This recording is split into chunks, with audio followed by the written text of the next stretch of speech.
Pantheon. No more but Skarner's not here. It's fair game at this point. So again, I'm not sure what's happened over in LPL scrims, but Senna this weekend has immediately skyrocketed, it almost looks like. And you know, Senna lanes now, I mean, that opens up a whole plethora of bot lane champions that you can begin to look to take as well. Aurora dropped from the ban list, so that's going to be the first pick taken. Cassante, a champion that teams have very frequently looked for. And yeah, just going through time and time again. Dive already picked up for AL, the Kai'Sa signifying that quite significantly. So I think taking away things like a Xin Zhao or a Vi would be very powerful for NIP here if they did want to take jungle. Alternatively, they can match top lane as well, and you know, match the bot laners also. They are going to get pinched in this second phase by locking in this Wukong, so one of those two roles is going to get pinched out in the second set of bans. And in Fearless format, it's really harsh to swallow a pinch pool in the bottom lane nonetheless. Man, they're just going to leave bottom lane as a whole potentially up here, so the Poppy will get locked in. It is important to point out that in the LPL, we have seen at points Wukong top and jungle and Poppy top and jungle, so NIP are holding some flexibility so far in their early draft. Yeah, I mean, I have, you know, Wukong top wouldn't be out of the realms of possibility, but versus a Cassante, I'm not certain how that plays out. And you know, I'm looking at the Poppy already. Typically, you like to see that when you take that when you see big dive coming through. I think this is a preemptive Poppy pick from NIP. But what this now does is give AL the opportunity to pivot their composition. They've locked in the Victor, which is a lot more sit back and relax as far as mid laners go. So Shanks again, keeping his feet clean, let's say, keeping them out of water. And now there's an opportunity for something to be a little bit more passive from Tarzan. Again, maybe more into that power farm up style as opposed to your Vi, your Jarvan that is just going to jump in, sort of no holds bar and go crazy. And gotta give you credit, Roodood. Vi ban going to be coming out like you were expecting. The next one might be Xin Zhao. I'm going to keep it a stack. Yeah, it could be a good spot. Enchanter's going to be the bans away here on the side, and Caitlyn. So, yeah, you can really see that AL are establishing that they want to make sure they can, one, be the better scaling composition, and two, be the comp that doesn't have to deal with rough lanes here. As you get your credit there, Roodood. You get your color caster points. Xin Zhao and Vi take it away. But I really am worried about Hope's Kai'Sa because, again, the problem we saw with NIP last game, right? The Lee Sin was in a weird spot with the rest of their comp. Kai'Sa now looks to be in a weird spot compared to the rest of anyone's Legends build. Yeah, so the Kai'Sa's sort of fortunate in that she can transition to poke as well. Obviously dives very well, just period. It is going to be able to dive, that is without a doubt. But can also just transition to being a poke champion as well as we get into the late stages of this game, and that's what Kai'Sa build path does typically anyway. So Hope has that opportunity, and I kind of like the idea that they've sort of doubled down on this and they've taken dive but not dashy dive almost, right? Volley Bear ulti isn't going to get immuned by Poppy W. Cassante, again, even though there's these weird interactions, I think that Poppy and Cassante, or rather Cassante and Volley Bear have favorable bad interactions versus Poppy W, if that makes sense. So Volley Bear Q counts as one of those dashes, but you still get stun onto Poppy.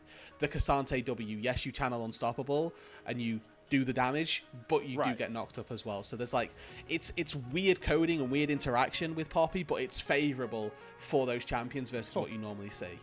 We're just getting weird in this game 3. We are getting very weird. We talked about how, like, when you get later into a Fearless best of 5, a big thing to do is just get a cohesive comp. And right now, we are just mixing and matching on, like, both sides. There's a Smolder in a game with a Poppy and a Wukong and a Bard, and there's a Kai'Sa in a game with a Victor, a Cassante, and a Blitzcrank. Like, so once again, right, let's take a look at what these comps do. NIP team fight exceptionally well. They've got the front line there with the Poppy. They've also got really solid engage.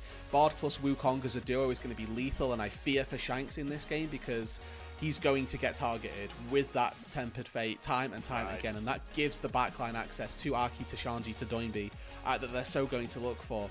AL as well, what do? Well, actually, they've got a decent amount of poke, actually, with Victor lasers that's decently well ranged. The Kai'Sa W as well, we know, is scarily well ranged. and they've got that little bit of pick as well with the Blitzcrank. So starting fights for both of these teams theoretically should be quite easy. For NIP though, they live and die by Kael. This is going to be the Bard Tempered Fate to set things up is going to be for AL.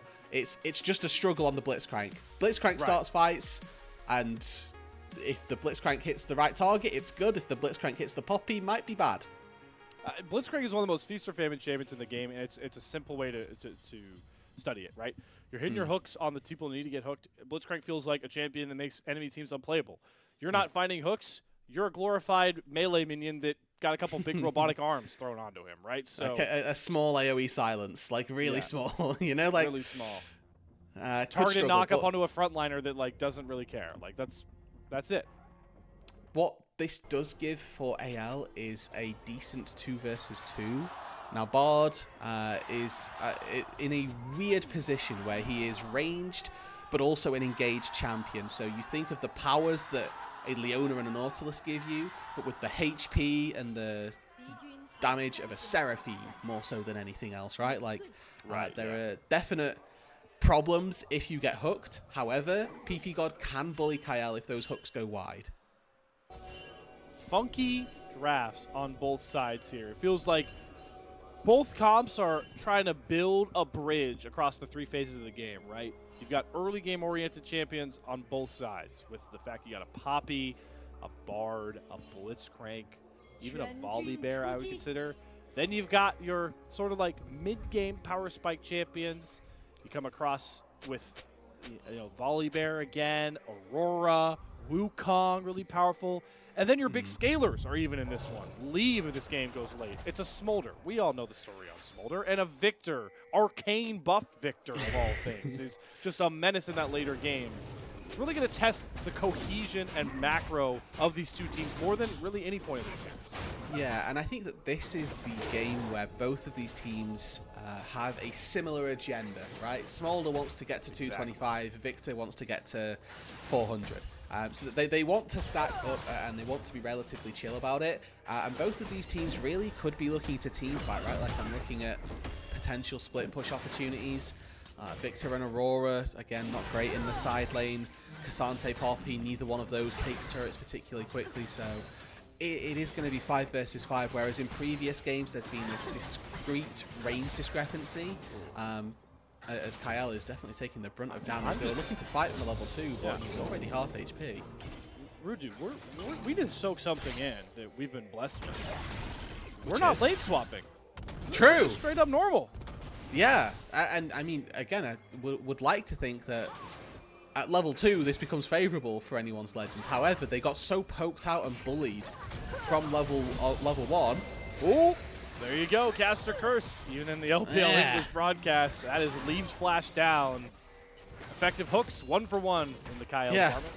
Well, yeah, exactly. This is one of those where you look at hooks connected, we're on 0, but if they have value, then you'll absolutely take it. Now Tarzan immediately down to this bot side, skipping camps, Q flash. I mean, Leave now has to be so careful. You can see it doesn't have any vision in that tri-brush, but the idea that the Volibear could be there is enough for him to back away. And looking at the pace of these clears as well, Aki is quite a bit further ahead than Tarzan, finishing up his Krugs just now to be down on that bot side, whereas we're just seeing now Tarzan begin that blue buff. Going to be a big thing to track as well. I know there's a lot of knockups and like hook-based champions for Leave to deal with, but teleport on Smolder. We'll have to revisit that point here as Aki does snuff out Tarzan trying to hover this bottom lane. Volibear, like we talked about, though, so much more damage in this early phase. Aki has to eat a heal coming from his support as Kael tries to look for a knockup, but the double stun does come through for ppgod. Kael going to throw down the hook. Leave stacks on top of Leave. Does the Volibear get the big shield in time? Yes, that's first blood. Leave goes down. AO claimed the first big kill, but now it's flashes galore. Hope trying to create distance. Aki 1 auto away, goes back in, finds 2 kills next to ppgod, who's gonna get it all done on his own. Bard gameplay, baby. Feats of warfare for ninjas in pajamas. And here comes the anticlimactic ruin. Oh, Shanks is not gonna get it. It's a portal out. Bard gameplay supremacy. And when all's said and done, ppgod the one that stands strong. A 3 for 2 down on that bot side, and The waves as well, favorable for NIP.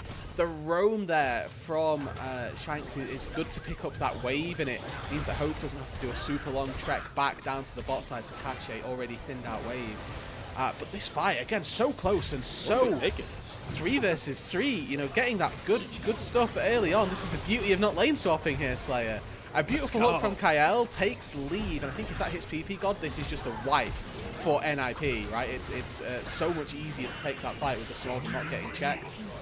But, you know, fortunately enough for NIP, they have the power of a Wukong earlier on. They have the power of a Bard as well, one of those skirmish champions that, like we say, got the damage of a Seraphine. So early on, you're definitely not going to be snuffing your nose at it at all.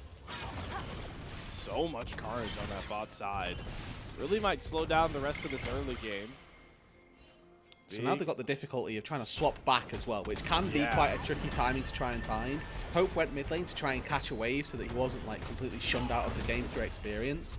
But trying to get Shanks back to that mid lane where he's not got the opportunity to push out a wave, again, can be quite difficult. If I'm AL right now, I'd like to push this wave in mid, teleport Shanks back into the mid lane, and then transition my bot lane back bot. But, I mean, Aki's protecting that, and they're TPing back to bot lane, which can have stack their stack.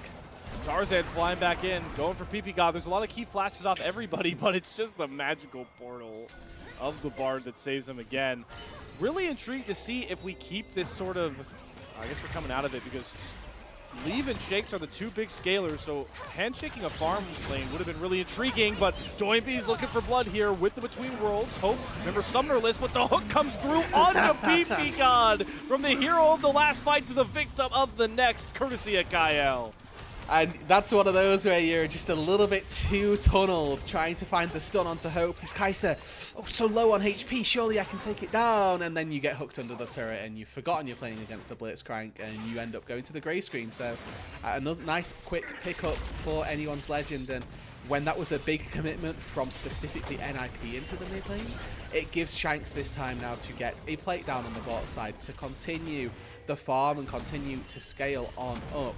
Don't have the stacks of where Victor is at. Usually you've got the little numbers on the portrait, but even still, Shanks probably about at first evolution already with that 62 CS. As long as you've got like a couple of cannon minions in there, you've reached E-Evolve, and that's when you start to feel really happy as Victor. You can just clear waves for free, not really feel any pressure in any lane, and then are happy to continue scaling from there.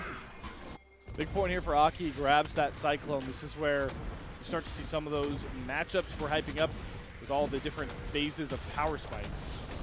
Wukong can kind of match Tarzan on this volley bearer once he gets that ultimate, so be a lot more powerful on those gank paths. But how about this last game change here for Tarzan? Really just making it a priority to play these engage first, skirmish heavy champions. And his volley bearer, not disappointing after the Skarner game. No, and I mean, it really couldn't have gone any better for us, Slayer, because we were highlighting that this is such a grudge match between Doinby and Tarzan. They were on this roster that was supposed to make Worlds, supposed to do great things back in 2022. It failed, didn't even make it to the international event that they were supposed to, and haven't played in the LPL on opposite rosters since. There hasn't been a matchup between these two players since that fabled failure. Now Doinby versus Tarzan. Split games in game 1 and game 2, so we are 1-for-1 on the scoreline, and our 2 players of the game, those very 2 same rivals, those 2 players, Doinby and Tarzan. But for Doinby, in a rough spot here with this Aurora, down a serious amount of CS scores. The CC came through to distract me on the leave. Another good hook, like you called out.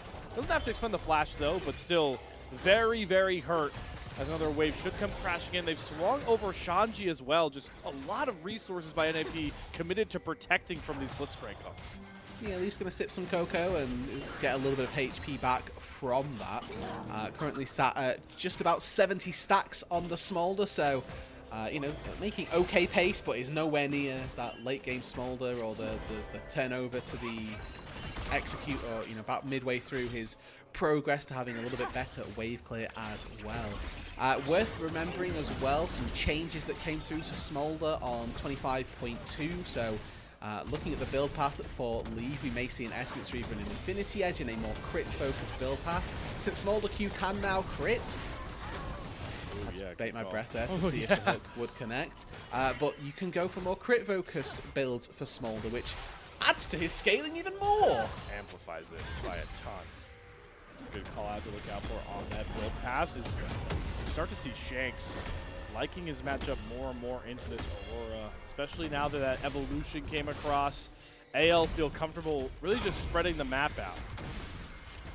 Yeah, and I mean, with the Kai'Sa at static shiv already, she's going to have permanent priority through that mid lane, which gives a lot of tools to AL through the next sort of 5 to 10 minutes or so before that Smolder reaches Essence Reaver, reaches that 125 stack breakpoint where you can start to match that wave play.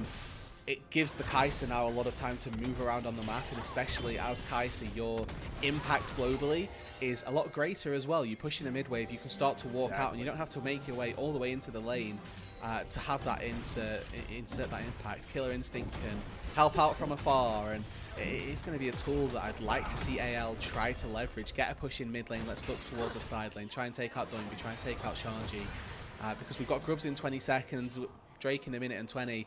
Unlikely that that's going to have presented itself, but what it does mean is we're probably going to get AL able to at least establish some sort of prior around whichever objective they deem fit. Yeah. Maybe that's the fold in the draft that we just didn't see for AL with all the other interesting pieces when we talk about the 3 phases of the game is playing that map spread out, because more and more I think about it, Flandre is just going to get to that classic Kona Gasante where you're just too tanky to deal with. Kael and Hope can be one hook away from a kill at any point, but what a double stun for ppgod. Unfortunately for him, Tarzan flies out from off screen to make sure that even with his heroic bard play, he does fall. ppgod down. Doinby committing the Between Worlds does force Tarzan to Stormbringer out, but he turns the head on to Aki. Does have the Trickster, which unfortunately for Kael was the one that he ends up hooking. Shanks going in now next. We're just stopping ultimate after ultimate, but not finding any success, just lower and lower health bars. Flandre now looking for a 1v1 against Shanji that he's been building up for all this early game.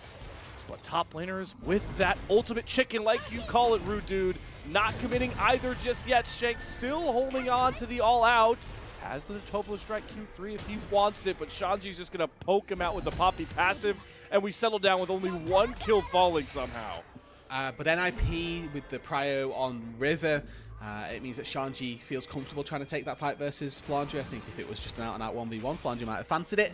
But NIP stole away one of the grubs to begin with. They're going to look to take the other 2 as well. So 6 grubs coming through for NIP, the most likely outcome of this position. Not without AL looking to find their own response, though, attempting to find the Drake down on that bot side. So it's a bit of a classic here, 2 Drakes for 6 grubs. One of those classic trades that you are used to seeing as Shanks. I mean, just getting bullied away from that top tier 1 turret. A teleport in from Flandre as well. They're both chasing the Monster Slayer stacks really heavily. We're going to go 2 for 2. NIP obviously have the Feats of Warfare in their hand thanks to the aforementioned ppgod. So this next Rift Herald is the big fight to look for, and item-wise, favor AL a bit here with the fact that Kai'Sa's a bit more accelerated for Hope. Sundered Sky is done for Tarzan. But Shanks is definitely itemizing Roodood to play for the long con with that Seraph. Yeah, I'm actually on the other side of this coin for right now. I like that. So the Kai'Sa build here is going for Rage Blade second. This longsword will get sold. It's just to give Q evolve as Flandre. I mean, he's Cassante. He's probably fine. You know, Aki should just poke him out and then probably walk away. We don't even need the copy pasta for this. Yeah, so Hope here picks up a longsword to get Q evolve. Again, at a certain stage, that's going to get sold once he's hit Rage Blade and probably level 12 if my breakpoints are correct. But I actually really like the idea of Trinity Force Wukong. We've got a Ludens specifically for Doinby as well versus the slow stacking of a current Archangels into Seraphs. That the power curve for NIP currently just a little bit more favorable for them. Rome's matching across the board here, ppgod and Kael. The 2 focal points, it feels like, of this game with how engage first these comps are designed around their supports. No grubs to really play for just yet. Herald's still a bit of ways away, so a calm on the Rift, but no matter how relaxed everybody is, it's 1 Tempered Fate or 1 hook between these 2 that'll start breaking out the fisticuffs. Yeah, the issue is, I think, especially for Kael is obviously hooking. We've already seen it. Tricksters is a problem. Hooking Bard as well if they don't get the immediate one-shot. Portals can be quite disastrous to try and follow people through. And if you're hooking Shanji as well, right? Like it's just never a good time. So there's a lot of question marks that we're going to need to see Kael answer. And for AL in this year, he's been a really solid source of engage. But again, my concerns coming into this were he's been great versus weaker supports, versus supports that have shown their own merit. Haven't seen that same strength, and in game number 2 certainly struggled quite a bit. So now on the Blitzcrank with a decided playmaking opportunity. I'm curious to see how that ends up going. It'll be interesting to see the push and pull here. You're already getting a good view of with first turret being such a pivotal part for those feats, especially for NIP. Doinby commits to teleport down there to cover a turret, which does give Shanks and Flandre good teleport timers for that Rift Herald. So they're going to cover this bottom lane turret well and should have a lot of control for Herald just with map presence alone. Tempted to take this little grabber down on the bot side, find it. But now we're hitting, I mean, we've seen Smolder now hit that 140 spike.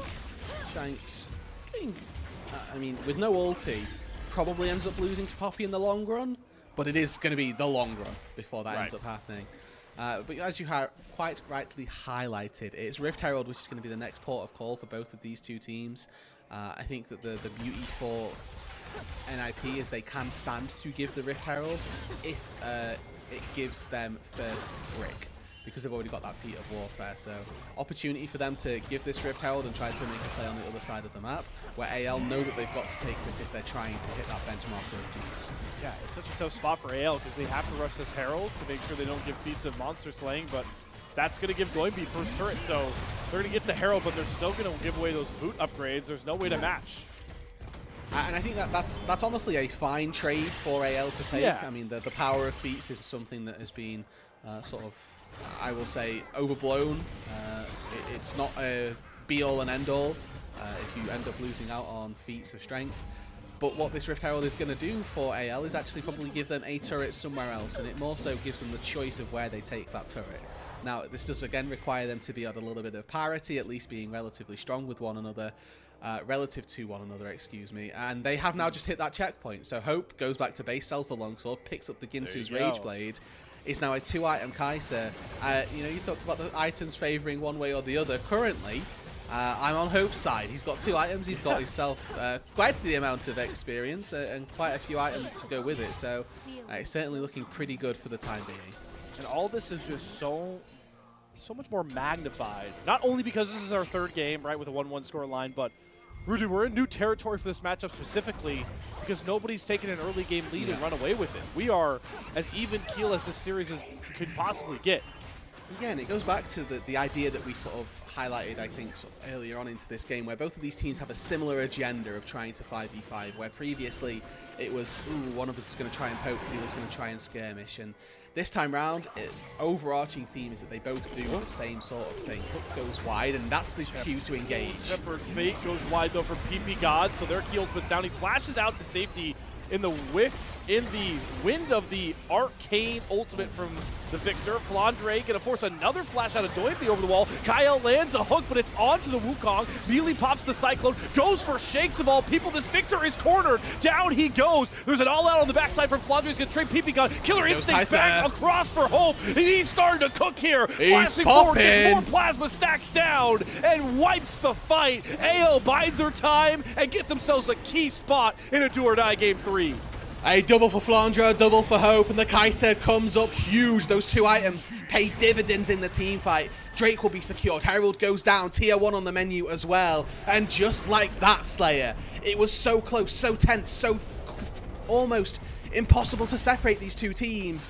But one team fight does the job, and Hope takes 2 turrets in the mid lane. Oh, yeah. 2 knocked down. Dragon as well. That's sole point for anyone's legend. And that might have just been one fight to seal it. And it's been a series where one big moment, even if there have been blowouts of game 1 and 2, have defined your winner and the outcome. We'll have a look at how all of this starts, and it's the standard almost of just, Okay, well, we'll put some non-committal engage down onto your tank, which then responds and makes NIP go, hold on, we'll just engage onto your backline. But yes, they take down the Victor. Unfortunately, at this stage in the game, that's not the priority target. Hope is able to go crazy in the back of this fight. Flandre is also a menace on the Cassante, goes all out and starts turning people over. I just see one guy clapping after that fight win for Kael. The other, the rest of the coaches are like, no, not yet. Until the game's won, until the series is over. Serious faces, okay? Okay, yeah, they're about as locked in as Hope is. Who is, you know, gonna go, like you called out, for what I've seen to be the most traditional Kai'Sa build. Looks like, actually, I don't think that will be the Nashers, but it is still gonna grab. It is. Oh, it is. Okay, still. I'm missing the recurve bow. But that's so like... this is W evolve. So with this plus amp tone from Ginsu's, this actually gives W evolve before you have Nash's 2. Big evolves. You got Shanks evolving up on his side of the kit. Hope as well. Gonna be the power play damage dealers. Just always gonna lean on that Kael hook, though, to really start them off. That's where NIP need to find their ways in. We haven't heard Doinby's name with that Between Worlds. Like to see them sync up with ppgod, Aki, and Doinby. Those ultimates together, they need to find a fight win here because the game is starting to slip out of NIP's control. And you are starting to see as well just a small disparity in the amount of gold items are costing and sort of making those breakpoints a little more tricky to come by. So Ludens is just a little bit more expensive as far as those Lost Chapter items go. Kael over the wall. That's just those portals, they really relax us, but... So, 2 items hit for the Victor, importantly, versus 1.5, 1 on components for Doinby, and 3 items hit for Hope. He's hit that Nashers, triple evolve, all 3 Kai'Sa evolves ready to go, and, you know, we were talking about the slight lack of synergy. He's already that poke champion at this stage, has complete prio in the mid lane, will be able to make his way down to this bot side as well, and at this stage in the game as well, Kai'Sa will just melt through neutrals. What does NIP really do here? They don't have a side lane threat, and Shanji is matched perfectly by Flandre. They have to start committing ults just for vision, which is never a good sign. Leave cannot call on Faithful Mom right now, and they're completely blacked out of the pit here. And Tarzan's just pushing the tempo. NIP are getting pushed around the playground. So that's already 1 mid wave that's been lost by NIP. Nobody went to collect that first one.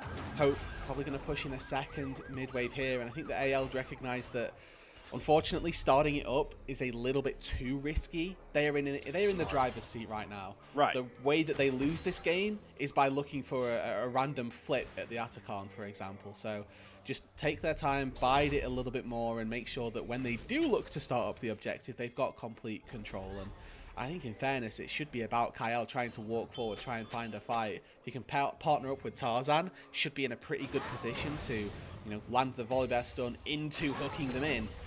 And then, you know, from here, Hope, Shanks at this stage, they've got the damage to get through really anybody. And if Shanji's not present, they definitely do. Roodood, we already learned that our West region brains are used to the flips that these LPL teams will not give away. Important stack track to do here.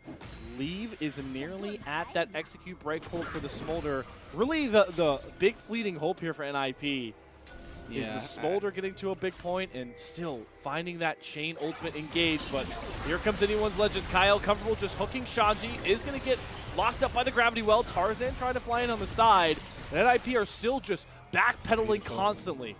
And just off the back of that, they burn TP from Leave. It's so good because now Shanji's going to go back to base. He's probably going to TP back in if we end up seeing this. But what we can see from AL once again is they have control of the river, so they have the opportunity to walk back up, push mid, get back out. And now Hope, you know, he's pushed in a mid wave. Who's catching that? Nobody, but there's a deep TP actually coming. Shanji's behind them. Shanji looking for the big Keeper's Verdict to try and give NIP a man advantage. They're going to slam on top of Flandre, lock him up. Tempered Fate on to 3. Shanji survives. Redemption does not get the heals. Between Worlds down, but where's the rest of the damage? Where's the big kaboom from NIP? They commit all these ultimates to just back off once again. Those are massive teamfight tools down for NIP. Only the Cyclone still ready for Aki. And now if they try to take this fight around the Atacon, they don't have the tools to do it. Dragon, this is Soul, by the way. This is Soul, yeah. For AL. Exactly. They're just pulling NIP apart by the seams. They have to deal with so many big issues. They can't give soul, but they can't fight without the ultimates. There's the Cyclone. They do Keeper's Verdict out. Shanks as well, but Hope just gets to kite back and turn this fight on its head. Killer Instinct, the namesake of the Kaisa ultimate, showing true in not only practicality, but themes as well. AL have awoken, and what a beast they've turned into. Ace, soul, everything to anyone's legend. And they get 5 members off the back of it as well. They will take soul. They will work their way towards the Baron. And for the first time in this series, Slayer, the big purple worm may well go down. It will be completely uncontested. There will be no throws around it yet. And AL are awoken. This is the back-breaking game here. 1-1. We've talked so much about Tarzan and Doinby and asked who on the rest of these teams is going to show up big. We've had ppgod maybe an answer, Aki potentially, but now it's anyone's legend, Hope. And you know the really disastrous thing about that fight is that for the most part it was 4v5. Shanks got sent out of that fight by the Poppy ultimate and didn't really have anything to say until he ended up walking into the bot lane duo. But AL absolutely steamrolling right now. Hope picking up a Horizon focus so that he can continue to be this long-range nuisance and then turn into just a nuclear missile when he finds his target. And why worry about that AD Kaisa like lack of damage for the diving when you're just this far ahead? It just doesn't matter. And I appear to have to start getting desperate. Was that hook through the Tempered Fate, Kael? Maybe showed off some new Blitzcrank tech. The portal not gonna save Shanji. Keeper's Verdict down is gonna send Flandre sky high, and Kael's far too deep. So one pick over to NIP here with the arcane powered ultimate. Looking to find a target, but it's NIP that do come away with the man advantage, and Atsukon's still here. Yeah, okay, it's really tricky to try and do this in the face of the poke. This Kaisa you can see taking Shanji low, the lasers, the Ocean Soul, the Tarzan flank. Here it comes. Shanji looking to be the engager. NIP grouping up shoulder to shoulder, looking for the turn. Flandre's far too low again. Is there another opening for NIP? Found by Doinby. They find the root as well. It's Hope knocked down. Chaos thrown to the wind along with caution. AL had everything. They had Baron. They had Ocean Soul. But NIP will not relent out of nowhere. They found themselves 4 kills at the most critical juncture. Poke is temporary, but stacks are forever as Leave is executing AL in these team fights. They just absorb so much pressure in that team fight. They've secured the Atacon now, and that was against an Ocean Soul. Kael with an overstep. He takes the Bard Portal through, throws his life away, and that opens up for NIP to take this 5 versus 4. And I use those numbers sparingly because if we look at how this fight goes down, it's 5 different 1 versus 1s. Flandre goes in, then they find Hope, then they find Shanks, and AL are just mis-executing. They were so far ahead, but NIP out-execute them. This has been a series marked by so few mistakes from either of these teams. You can think to maybe the dive from AL onto Shanji being the only other one, but now they've just opened up the floodgates here and allowed NIP to gain back confidence, and they're just mowing through them one at a time. They're just forcing 1v1 after 1v1. Kael falls again. How much more can NIP push for with the Otacon revive? And without the Blitzcrank, all forms of pick, all forms of engage are off the table for anyone's legend. Leave has that Infinity Edge finished up as well, so 3 items Smolder, 75% crit strike. He's got a Vamp Scepter on top to keep himself nice and healthy. The Fake Death still live for another minute, and AL want more. Why not? Take more turrets. You get a revive if you drop, so just start dropping AL members like flies. Down goes Flandre. Here's a revive through Cyclone up here for Aki. Doesn't matter if he drops. He's got himself another revive. Tarzan's flash ulting to find more of these revives, but Leave with his own execute is turning heads. Tarzan knocked down. They do send Leave back to the fountain, but NIP have already claimed more and more kills, more turrets, and it's a kill on the Hope again. Shanji, caution to the wind once more. Finds clutch kills and levels this game. NIP are back in front. What even is an Ocean Soul? Shanji just flashes on top of an AD carry, takes out Hope once again. Now my concern is that using summoner spells there may not be the best time. Elder Drake spawns in 1 minute and 20 seconds. We are 30 minutes, not even, into this game, and we've already got such a game-breaking buff about to enter the Rift. A great fight once again. Poppy is having so much value in these team fights as they knock away the secondary front line. Shanks and Hope can't step up to 5 members wearing fake death, and without Tarzan in front, there's not enough there for AL to find a fight. Hope, again, max DPSing at this point onto Shanji, but the Poppy is just fortunately tanky enough. And as soon as the angle's right, Shanji spots it, flashes in, happy to sacrifice not even his own life, but his Atakan life. I'm so impressed how NIP have recognized with Hope's build for this poke-oriented play. If they get rid of Shanji, which they made it a point to with these Keeper's Verdicts, it's hard for AL to churn out enough damage to deal with NIP. And something we're going to have to watch for as this game evolves. But as you alluded to, we're in such a privileged position with the game evened out. Elder is up in 10 seconds. Baron is less than a minute behind that. It's time to decide this game with one big fight, and maybe it's AL looking for it as Kael gets a hook, but it's onto the Poppy. Tempered Fate locks up both top laners, so the ultimate's not going to find big engage like we've expected from these supports so far. Everyone settles back down. And these little fights should be favoring AL. They're the team with Ocean Soul, don't forget. Time now for Hope to poke. Every time that W's off cooldown, should be looking to find some extra chip damage, but Shanji's going very aggressive. Wall is starting to shatter. They're trying to form in this mid lane. Another hook down, lands onto the Trickster as Shanji does send out Shanks once more, and at least Flandre off to the side on the flank, but he's able to create enough space here. NIP are trying to stay as grouped up as possible, protect their carries from KL's hooks, but man, his Leaves damage really starting to shine through here. Playing off of rapid fire procs here, waiting for that to come back up, and then Q chunking somebody for about a quarter of their HP. Time and time again, you can poke through the minions as well. Lee having a blinder of a game. 5k damage just in this last little skirmish alone from Leave. He is out producing an Ocean Soul onto 5 members right now. Maybe the Ocean Soul has swayed the control back towards AL. They take a portal back to safety, and Elder is up, waiting for somebody to step up and challenge it. This is not an objective that you can just rip. You will take enough chip damage. Shanji going in on his own. Very, very tanky on the Poppy. Doesn't get stunned up by the gravity well. Aki takes the Blast Cone over to hide in the pit. This is some 007 mastery from Aki. Doesn't look like AL are going to take the bait here. They're going to try and get away with a reset. Both teams going to handshake a reset after all of that, Roodood. So a couple of ultis were burned, right? Tempered Fate was down in between worlds, not quite ready for NIP, so this favors them if they're able to get away. Flandre is recalling on a pink, so, you know, a little bit of just awkward timing had he been interrupted there. Now NIP able to re-establish themselves, begin to take control. We've got Baron live as well on the top side, so the tentative nature around the Drake has now created this splitting of the map. Oh, they got Aki, but it's the Trickster again. That could have been the hook to seal the game here. But they've been tricked by the Wukong.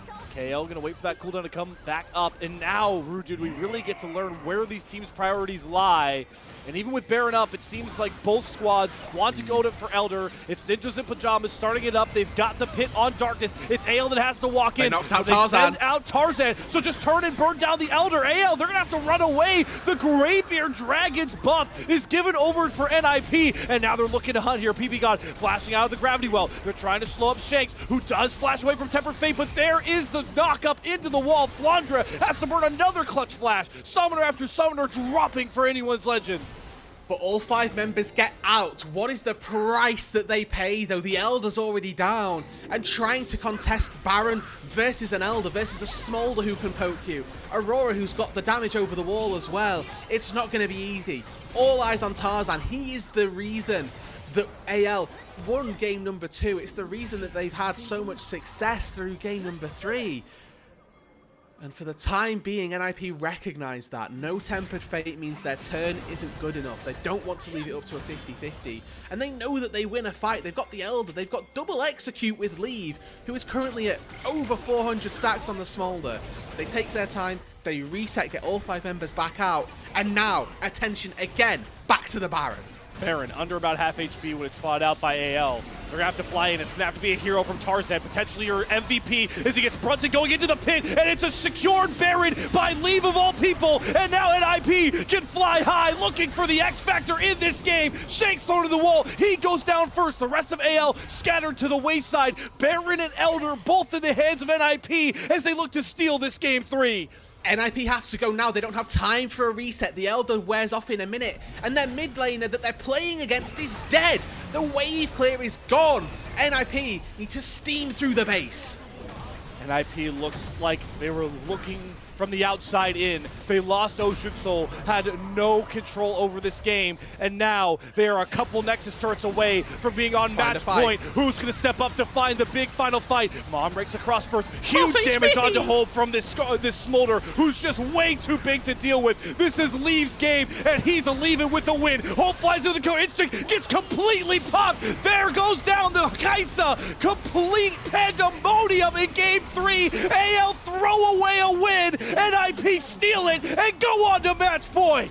The Ninjas in Pyjamas wrestle victory from the jaws of defeat and send themselves to 2-1 in this series. A game they had no right winning up against an ocean-souled AL that were destroying them in teamfight after teamfight. But one misstep, one magical journey too far, Kael gives his life around the dragon. Then a beautiful 5 versus 4 team fight from neny wrests control back of the game. They find the Elder, they find the Baron, and Shanji, with some immensely clutch Poppy ults, seals the game. We kind of alluded to it during the game, Roodood, right? That game 1, there was like one early game dive mistake. Yeah, these are mistakes, but these are small things that don't really completely throw you out of a game. This is the first game all series long where we can confidently say, man, AL shot themselves in the foot. And again, it's so tricky because it's come down to one very small thing that they mis-execute on. And in fairness, neny played, I think that, that 5v4 turnaround on the bot side around Atacon was the turning point, without doubt. AL had Ocean Soul and were more than way further ahead of the game than they should have been, and should never really have lost from that spot. But the way neny played it out, they were able to just barely isolate targets enough, and AL, they unfortunately didn't give themselves that full engage. They were trying to pincer and come in at such tight angles that those timings have to be perfect. If you're going to collapse, you have to collapse together. Unfortunately, one side went in a little bit too soon. neny recognized that. They found that fight. They were able to go further and further and just barely claw their way back in. And in a split second, they were in the driver's seat. The resiliency shining through for neny. We talked about how AL answered their first game 1 loss of the split well. neny, they've brought their own resiliency to the table. And to go back to one of the big points we're talking about, as big as this series is about Tarzan and Doinby, you can't win it alone with those 2 players solo. You need big-time plays for big-time players. No bigger in this one than, like you point out, I want to give Shanji credit, but this Smolder from Leave, my word. Yeah, I mean, we got to that 3-item breakpoint. He hit Infinity Edge, the rapid fire cannon as well. There's very few champions that'll advocate for it on, but Smolder absolutely earning his dues with the rapid fire there. Chunking with Q every time it's up, and they were playing around that cooldown of rapid fire cannon like it was an objective in its own right, protecting the president. And then as soon as he's got rapid fire, 5 people just merge forward, and then they Q somebody. They walk back as well, wait for that timing, and then just the way they're playing around Leave is really good to see, because again, Leave, a player who came from an EDG roster that was very struggling. He's sort of the only shining spot. And now on a team where he's getting those facilitated like this, it's really good to see. Really good to see. Biggest smile put on the neny fans is right down below. They go up 2-1 in this one, and I mean, look, yeah, exactly. Look at the gold graph. Look at Leave's damage. I mean, he does more damage than 3 of his teammates' totals combined here between Aki, Doinby, and I'm cheating a little bit with ppgod's damage, but the point is still the same. Yeah, I mean, and you're getting close to like the whole team combined as well, right? Which is the scary part. Damage percentages